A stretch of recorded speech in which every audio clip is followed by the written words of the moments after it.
Geoffrey Munn is clearly in his comfort zone, explaining the beauty, craftsmanship and value of jewellery brought onto the BBC's iconic Antiques Roadshow programme. But in a newly published memoir he traces how a country boy who loved jumble sales found a job by pure chance in a court jeweller's. He became not only a trusted expert for the British royal family but also for Hollywood royalty, including Frank Sinatra, Bing Crosby, and Joan Rivers. Like a jewelry detective, he has gone on the hunt for lost treasures and famous items. The pursuit led him to meet Camilla Parker Bowles, long before she became queen, and to become the provider of one of her most prized pieces of jewelry. In all seriousness, he can point at a photo of Queen Camilla and say, "She's wearing a brooch based on my son's pet stick insect." Yet Munn's connection with Camilla seems a far cry from the early 1970s and the aftermath of some pretty disappointing A-level results. But opportunity knocked when a family friend spotted an advert for a junior role at Wartski, one of London's most upmarket jewellers. He recalls, "I was a complete country boy, no concept of even where Piccadilly Circus was. And I was plunged into this extraordinary rarefied environment, a court jeweller, bristling with royal warrants, Queen Elizabeth the Queen Mother, Greece, and Denmark, and subsequently the Prince of Wales, and connections with royalty." The royal family had first been drawn to Wartski because it sold works by Fabergé, the master jeweler popular with the Russian royal family. Bargain hunt guest strangled expert and claims he was encouraged to act out after Tsar Nicholas II, his wife Empress Alexandra, both related to the British royal family, and their children were killed by the Bolsheviks at the start of the Russian Revolution. The communist government sold off many of their belongings and Wartski acquired many pieces by Fabergé. This drew King George V and Queen Mary to Wartski's door. That was the start of a close association between Wartski and the royal family, says Munn, who stayed at the firm for 45 years and rose to become managing director. That association paid dividends for Munn in the 1990s, when he organized several fundraising events in aid of the Samaritans. He secured royal loans of their show-stopping tiaras to display.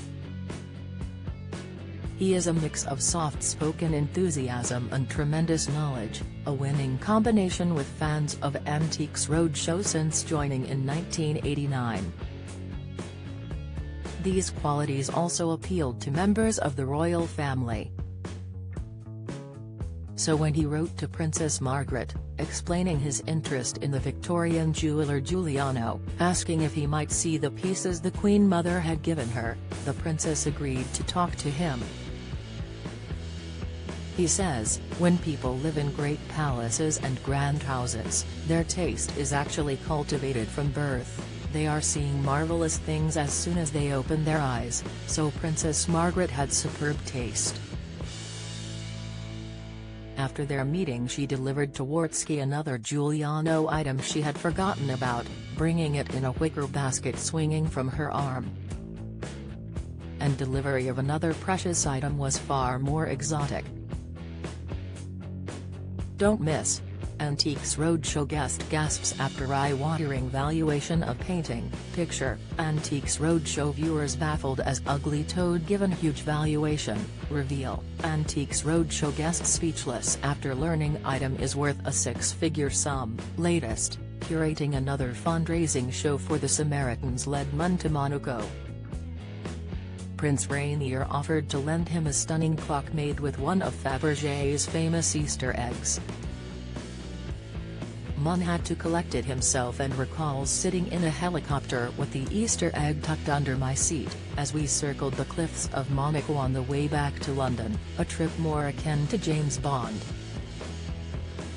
In his time he has tracked down long-lost jewelry, but one thing he never found was a photo of the Edwardian beauty Alice Keppel, wearing a tiara given to her by King Edward VII. keen to see an image of her wearing it, he wrote to Major Bruce Shand, whose wife was the granddaughter of Mrs. Keppel. Major Shand replied, saying it was his daughter Camilla Parker Bowles who might help. Within days, Camilla got in touch. They never did find the photo, but Mrs. Parker Bowles visited Wartski, intrigued by many items. And when Major Shand wanted to give her a special gift to celebrate her engagement to the Prince of Wales in 2005, Munn recalled the brooch he'd had designed that would make the perfect gift. It occurred to me that my son's stick insect would be a perfect model, and he was replicated in platinum and diamonds. Mrs. Parker Bowles admired the glittering brooch. Munn and wife Caroline were later invited to Charles and Camilla's wedding at St. George's Chapel, Windsor. Last year the then Duchess of Cornwall appeared with Munn on the Antiques Roadshow, filmed at Cornwall's Eden Project, participating in an antiques game and guessing values. The weather was filthy, but she kept going, meeting everyone even though her shoes were full of water, he recalls. At May's coronation, Camilla was crowned with Queen Mary's crown. On other occasions she has worn tiaras, including the Queen Mother's spectacular Greville, although not the Keppel one, which is in private hands. While the royal family has one of the best collections of tiaras in the world, they are used only for major occasions nowadays, such as state banquets and the annual diplomatic receptions. For Munn this is a shame, as tiaras are bigger and better than every other aspect of jewelry. Nowadays there seems to be a terror of ostentation, he says. But that diminishes everybody. We don't get to see the most beautiful couture clothing and great jewelry often enough, which is a shame. When you do, it's ravishing. The Princess of Wales, for example, looks absolutely superb in haute couture and jewelry. It is part of the magic of royalty. A Touch of Gold, The Reminiscences of Geoffrey Munn is published by ACC Art Books.